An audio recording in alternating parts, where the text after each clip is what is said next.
1981 में बनी थी ये कंपनी और फोर्जिंग इंडस्ट्री का लंबा गहरा अनुभव है इस कंपनी को। ऑटोमोबाइल, रेलवे वैगन्स और बाकी सारे इंजीनियरिंग पार्ट्स में फोर्जिंग प्रोडक्ट्स बनाने का कारोबार करती है कंपनी। क्लाइंट लिस्ट में आप जो हिंदुस्तान में बड़े ऑटो कंपनियों के नाम सोच सकते हैं, जैसे टाटा, मतलब टाटा मोटर्स, अशोक लेलैंड, मतलब जो कमर्शियल व्हीकल बनाने वाली सारी कंपनी, सब के सब इनकी क्लाइंट्स हैं, ये समझ लीजिए आप। और विदेशों में भी वोल्वो हो गया, मतलब फोर्ड हो गया, इस तरह की बहुत सारी कंपनियां हैं जिन्हें ये सप्लाई करते हैं। आपको पता ही ना वो क्लास 8 नॉर्थ अमेरिका वाले जो आंकड़े आते हैं कि वहाँ ट्रकों की बिक्री कितनी बड़ी घटी है, और तुरंत आपके ध्यान में रामकृष्ण फोर्जिंग आ जाता है, तो ये वही कंपनी है। आइए मुलाकात करते हैं। हमारे साथ कंपनी के मैनेजिंग डायरेक्टर नरेश जालान साहब कार्यक्रम में हो रहे हैं शामिल, जिनको फोर्जिंग इंडस्ट्री का 20 साल से ज्यादा का लंबा गहरा अनुभव है। आपने फाइनेंस और मार्केटिंग दोनों में MBA की डिग्री हासिल की है, जिसका अनुभव आप अपने काम में ले रहे हैं। जालान साहब, बहुत बहुत स्वागत है सर आपका, धन्यवाद समय देने के लिए। पहले तो एक बार हमारे दर्शकों को मैं नतीजे बता दूं और उसके बाद मैं आपसे सवाल पूछूंगा।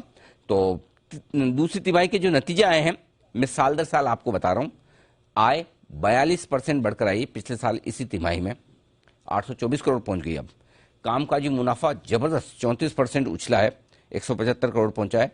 मार्जिन थोड़े से कम हुए, 1.5-1.25%, 22.5% से 21% के आसपास, और मुनाफा 44 करोड़ से बढ़कर लगभग 50% बढ़ा है, 67 करोड़ के आसपास का।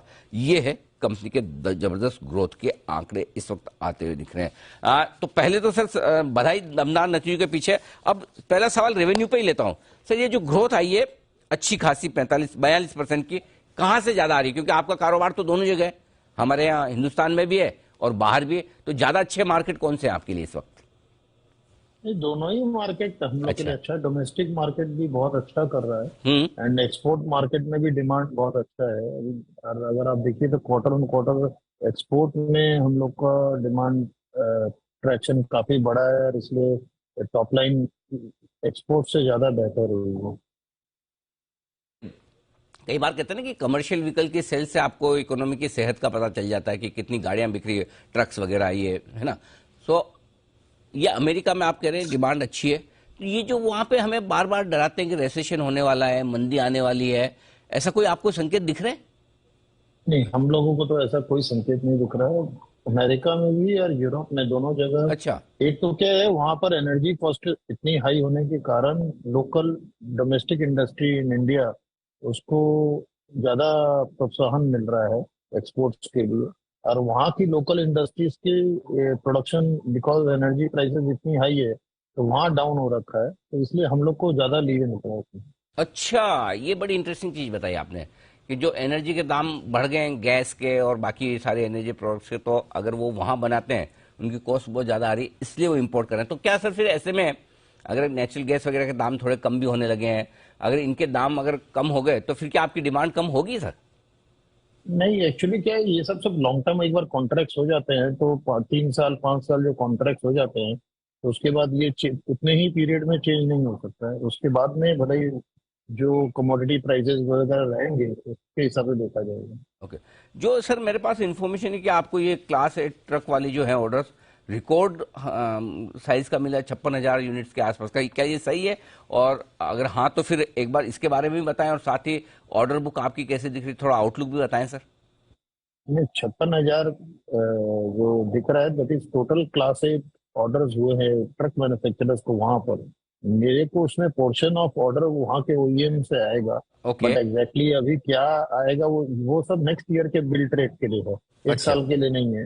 वो बुकिंग सारी नेक्स्ट ईयर के लिए हो रही है, तो वो एट द टाइम उस समय समझ में आएगा। बट अभी आज के दिन हम लोगों ने लास्ट 6 महीने में 700 करोड़ के करीबन नए ऑर्डर विन हुए हम लोग के लिए, जो आगे जाके ये बिजनेस में कन्वर्ट होंगे। नहीं, एक चीज बताएं सर, देखिए 56,000 करोड़ का टोटल ऑर्डर है, राइट? वो गाड़ियां बनेगी, उनके लिए आप अपने फोर्जिंग कंपोनेंट्स एक्सपोर्ट करेंगे, करेक्ट? अगर हाईएस्ट नंबर हैं तो फिर आपके भी बिजनेस बढ़ने की संभावना है पूरी इसको देखते हुए? हाँ, उसके लिए ऑलरेडी, इसीलिए मैंने आपके पहले सवाल पे ही बताया, इस दुनिया जब जहाँ रिसेशन वगैरह की बात कर रही है, हम लोगों को नॉर्थ अमेरिका में कोई रिसेशन दिख नहीं रहा है। अच्छा, ये तो अच्छा सर, ये बात जो आप नॉर्थ अमेरिका में रिसेशन नहीं दिखने की, या आपकी कंपनी तो ही है, बाकी जो कंपनियां क्लास 8 ट्रक से रिलेटेड बिजनेस करती हैं उन सबके लिए भी लागू होती है? हमारे हिसाब मेरे हिसाब से सभी के लिए लागू होनी चाहिए। अच्छा सर, अब बताइए इलेक्ट्रिक व्हीकल्स को लेकर बड़ा आजकल बड़ी चर्चाएं चल रही है हमारे यहाँ भी, दुनिया भर में भी। वहां पर किस तरह का कारोबार आपकी कंपनी कर रही है, वहां पे क्या आउटलुक है? नहीं, अभी तो बहुत नेसेंट स्टेज है। इलेक्ट्रिक व्हीकल अभी भी फुल फ्लेजेड रामकृष्णा फोर्जिंग का टू व्हीलर में प्रेजेंस नहीं है, जहां अभी इलेक्ट्रिक व्हीकल काफी क्वांटिटी में बनने लगे हैं। बट हम लोग का जो भी प्रेजेंस जहां पर है, वहाँ इलेक्ट्रिक व्हीकल अभी बहुत स्मॉल क्वांटिटीज में बन रहे हैं। उसी हिसाब से हम लोगों ने भी स्मॉल पेनिट्रेशन किए हैं, परंतु अभी भी बहुत दिन बाकी है जब बड़े रूप में हम लोग कमर्शियल व्हीकल में प्रेजेंस देखेंगे इलेक्ट्रिक व्हीकल का। परफेक्ट है सर, बहुत ही बढ़िया। तो ये है आपके लिए पूरा का पूरा रामकृष्ण फोर्जिंग की तरफ से आउटलुक। जालान साहब, बहुत बहुत धन्यवाद एक बार फिर से, आपको नतीजे पर बहुत बहुत बधाई। और सर, आपने जो आउटलुक इतना मजबूती के साथ दिया, सुनकर ही हमें तो आनंद आ गया कि चलिए बढ़िया है, आने वाला समय भी और बेहतर है, मजबूती के साथ है। आपसे फिर जल्दी मुलाकात करेंगे सर, बहुत बहुत शुक्रिया। Thank you. Thank you sir. तो